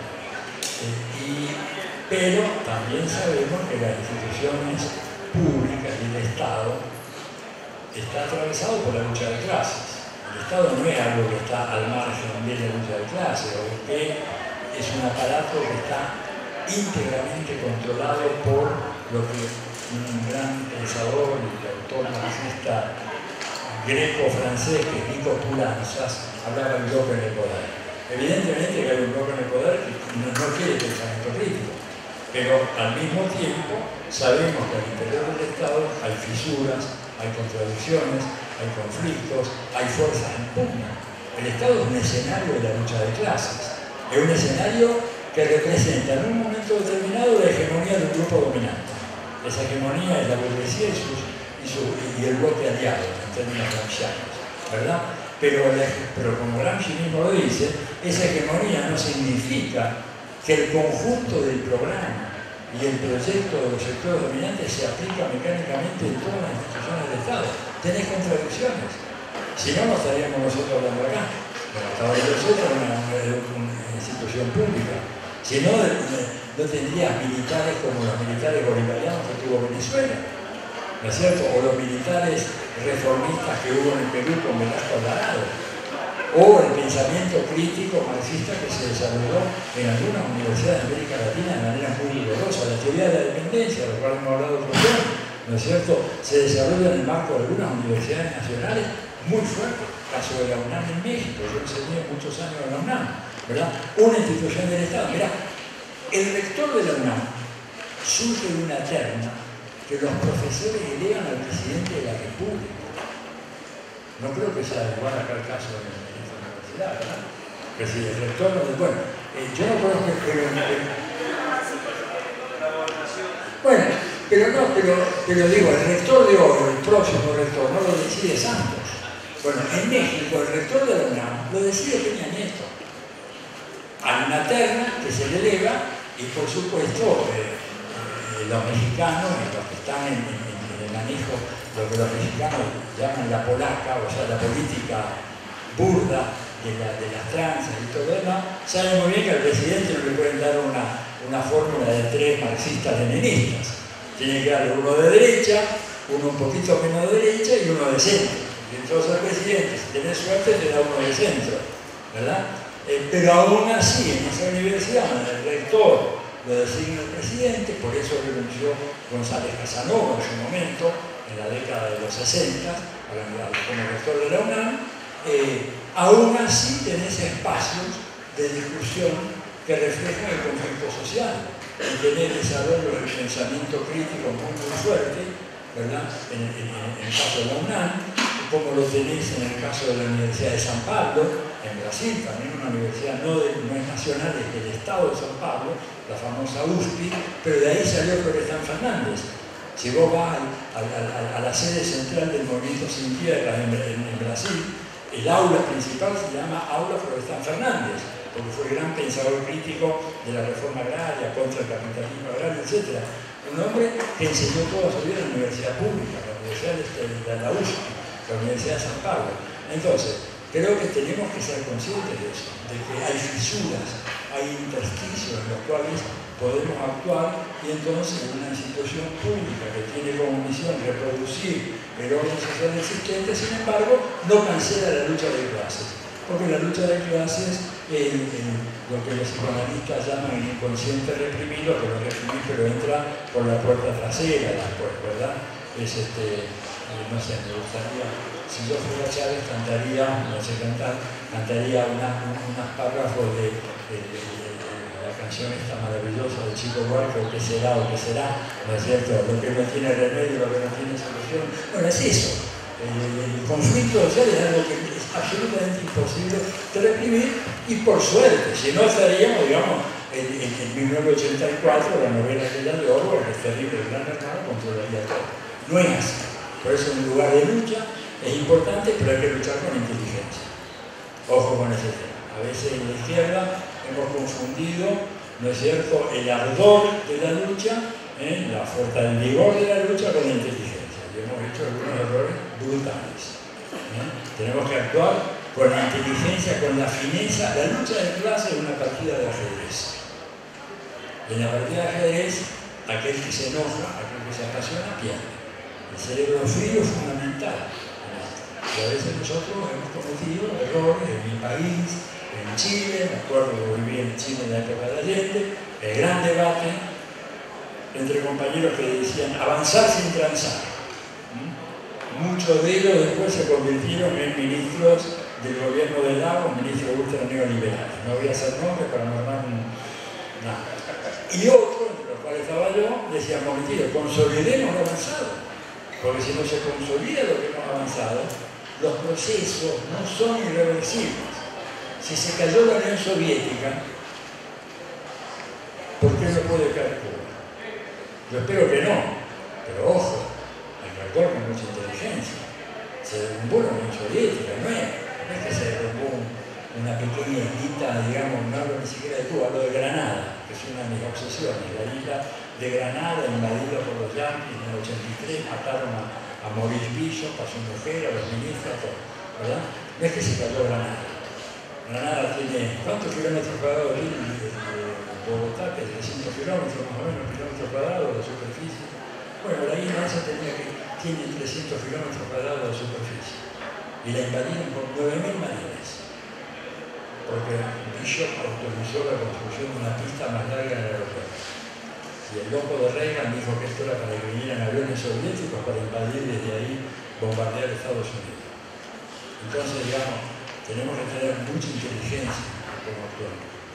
No solamente no basta el fervor militante. Si es por fervor militante no sobra. Lo que no falta en muchos casos es, digamos, inteligencia y comprender la complejidad que tiene la articulación de la lucha, en la lucha social, de los objetivos estratégicos y los objetivos tácticos inmediatos. Eso es fundamental. En eso Lenin era un maestro insuperable. Trotsky tenía una gran visión de largo plazo, pero no era un hombre que tuviera, digamos, ductilidad para enfrentar las necesidades de la revolución. Por eso cuando Lenin viene, y termino ya con esto, porque si no, no terminamos más. Cuando Lenin viene de Suiza, cuando estalla la revolución de febrero, llega a la estación Finlandia, terminal del tren, aquel famoso que cruzaba toda Europa, llegaba a San Petersburgo, ¿no es cierto? Lo reciben los camaradas del partido bolchevique. Y le bastó hablar 10 minutos con los obreros y los soldados que vinieron a recibirlo y saca la consigna todo el poder a los soviets. Los dirigentes del partido bolchevique lo querían matar. Lo habían bancado durante más de 10 años como exiliado, como dirigente en el exilio, como el hombre más representativo del partido bolchevique, y de repente le transfería el protagonismo de la revolución a los soviets. Tanto es así que ese artículo, ese discurso que él pronuncia, un discurso de 5 minutos, cuando lo suben al capó de un auto y ahí habla, ante los 200, 300 tipos, no eran las grandes masas rusas que presentaba la iconografía soviética como si fuera 1 millón de personas. Había 3 gatos locos. La dirección del partido bolchevique, algunos obreros, algunos soldados que estaban por ahí, que venían, que estaban consustanciados, pero nada más.